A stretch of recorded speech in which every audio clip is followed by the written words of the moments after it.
Historians have long puzzled over how the ancient Egyptians built the pyramids. Even just figuring out how they lifted and moved the immense granite blocks, some of which weighed dozens of tons, has proven extremely difficult. The tale emerging as one of a culture with great skill, ingenuity, and determination to leave a mark on the world. Today we're going to take a look at how the ancient Egyptians built the pyramids.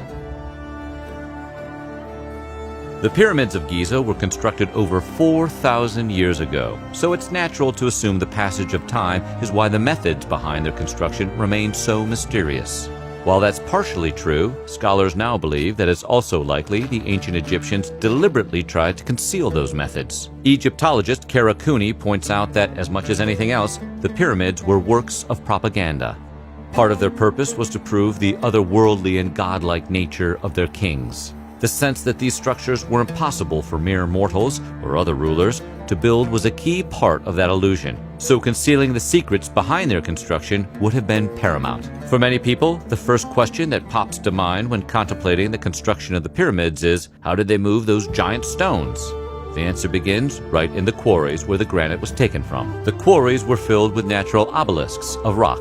Workers would identify one of these obelisks and then remove the ground around it. The process began by chipping away at the weathered upper layers of the rock. Then they would dig deep trenches around the obelisk to free it from the rest of the ground. Next, the workers would clear a path to one side so that the cut stone could be pushed out horizontally as opposed to being lifted out vertically. We know this is how they really did it because archaeologists have uncovered a single unfinished obelisk which, for unknown reasons, was abandoned midway through the process of extraction. Even in modern times, quarrying granite and cutting it into a usable shape for construction is extremely difficult. This has led many to wonder how the ancient Egyptians were able to accomplish the task with such precision. While there is still much to be learned, one theory has some compelling physical evidence backing it up. Egyptologists believe the ancients used a very clever method which involved punching holes in the rock with an iron chisel and then stuffing those holes with wooden wedges. The wedges would be drenched with water, which would cause them to expand until they split the rock itself. Then the workers would chisel those fissures until the stone was in the shape of a block. As previously mentioned, the ancient Egyptians made every effort to keep the methods behind pyramid construction a secret. However, some evidence and documentation has survived, including the papyrus diary of a worker named Merer. Merer's diary, along with other sources, hint at a culture with a deep and meaningful understanding of physics. This knowledge allowed the Egyptians to create planes, wedges, pulleys, and levers, different kinds of simple machines. Construction of the pyramids was enabled by the ability to employ these simple machines on a massive scale, with incredible creativity and ingenuity.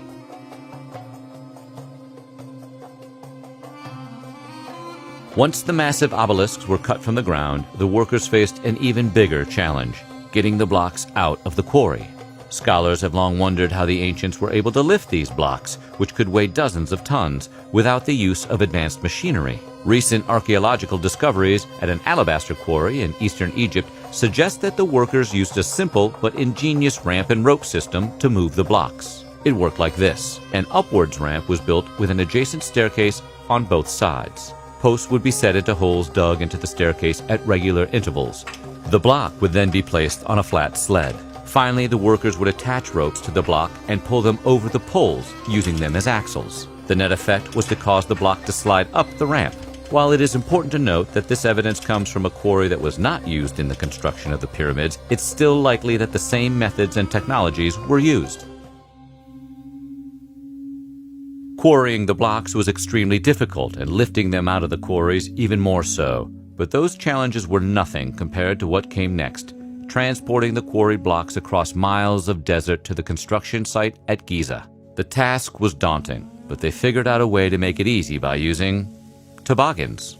Yes, evidence shows that the ancient Egyptians used rudimentary sledges to move the massive stones across the sands. These sledges were simple, flat surfaces with upturned edges that could glide right over the dunes.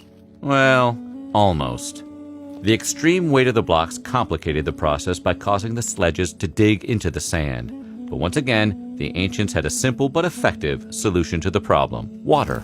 Living in the desert, the Egyptians had long known that wet sand was firmer and therefore able to carry a heavier load than dry sand. That being the case, the workers likely used water right out of the Nile River to wet the path ahead of them. This theory is based on a wall painting found in a tomb that shows the process in action. Previous scholars interpreted the water pouring as ceremonial, but later researchers suspected it might have had a more practical purpose. The method, which was eventually tested by researchers from the University of Amsterdam, was found to be very effective. The ability to drag granite blocks through the desert sands was necessary, but labor-intensive. In order to help ease certain stretches of the journey, the Egyptians probably installed fixed tracks in some areas. Archaeologists have found evidence of these tracks in several locations. Like everything else the builders did, the method was simple but effective. Round logs were laid down and used as rails for the granite blocks to slide along. Areas that required moving uphill were likely traversed with help from the same rope and pulley systems used in the quarries.